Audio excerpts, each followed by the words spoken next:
মহান সৃষ্টিকর্তা বলেছেন, তোমরা ধৈর্য ধরো।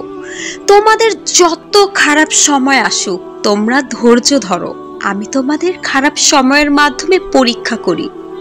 ভাগ্য আর সময়, এই দুটো জিনিস যখন খারাপ হয়, তখন চোখ বুঝে সবকিছু সহ্য করে নিতে হয়। তবে খারাপ সময় চিরস্থায়ী হয় না। তাই কোনো কিছুর জন্য দুশ্চিন্তা না করে নিজের মানসিক শক্তির উপর ভরসা রাখুন। আল্লাহ তাআলা এক পলকে প্রত্যেকটা কিছুর সমাধান করে দিতে পারেন। এই যে আপনি আপনার মহান প্রতিপালকের কাছে অধীর আগ্রহে উদ্গ্রীব হয়ে বসে আছেন, কখন তিনি আপনার দোয়ায় ইশারা দিবেন, কখন তিনি আপনার সময়ের পরিবর্তন করবেন।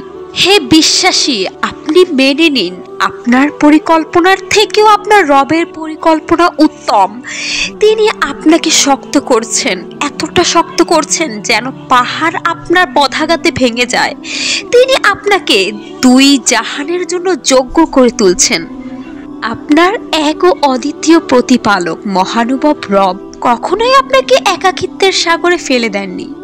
তার কাছে আপনার প্রত্যেকটা মুহূর্তের প্রত্যেকটা বেদনা, কষ্টে কুঁকড়ে যাওয়া হৃদয়ে, নড়বড়ে কণ্ঠে গগন বিদারক আত্মচিৎকার করে যে রবকে প্রতিবার ডেকে যাচ্ছেন, এই ডাকের রব সাড়া দিবেন। প্রত্যেকটা মুহূর্তের প্রতিচ্ছবি রয়েছে তার কাছে। ব্যাস মিলিয়ে নিন। যদি দেখেন আপনার সাথে ভালো কিছু হওয়ার নামই নিচ্ছে না, বিপদ প্রতি মুহূর্তে আপনার সাথে আষ্টে পিষ্টে জড়িয়ে রয়েছে, তাহলে বুঝে নিন আপনার প্রত্যেকটা মুহূর্ত আল্লাহ তাআলার পরিকল্পনা। তিনি এমনভাবে পরিকল্পনা করেছেন যেন আপনি উপলব্ধি করতে পারেন কষ্টের পরেই রয়েছে স্বস্তি। এবং আপনার এক ও অদ্বিতীয় রবের পরিকল্পনা সর্বদাই অতি উত্তম।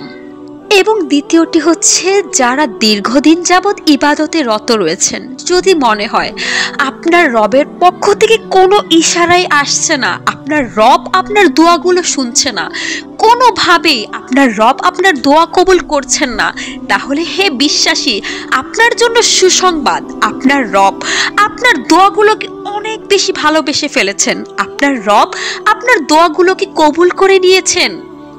আনন্দিত হন এবং আপনার কষ্টগুলোকে আপনার রবের কাছে আরো অধিক হারে ব্যক্ত করতে থাকুন। দেখবেন আপনার রব যে কতটা মেহেরবান, কতটা আনন্দ আপনার উপর বর্ষণ করতে পারে তিনি, তা দেখে আপনি নিজে আনন্দিত হবেন এবং বিস্মিত হবেন এবং নিজ মুখে বলবেন, আমার রবের পরিকল্পনা অতিশয় উত্তম। আপনার রব না সত্যি পরম করুণাময়, অতিশয় দয়ালু এবং মেহেরবান। আপনি শুধু একাধারে আপনার ইবাদত চালিয়ে যান, তারপর দেখবেন আপনার রবের পরিকল্পনা কতটা সুমিষ্ট ছিল এবং আপনার রব আপনাকে কতটা আনন্দিত করতে পারেন। প্রয়োজন শুধু ধৈর্যের, অপেক্ষা শুধু সময়ের। আপনি আপনার ইবাদত অব্যাহত রাখুন, তারপর দেখবেন খুব শীঘ্রই আপনার উপর আল্লাহর রহমতের বৃষ্টি বর্ষিত হবে ইনশাআল্লাহ। আসসালামু আলাইকুম, সবাই ভালো থাকবেন।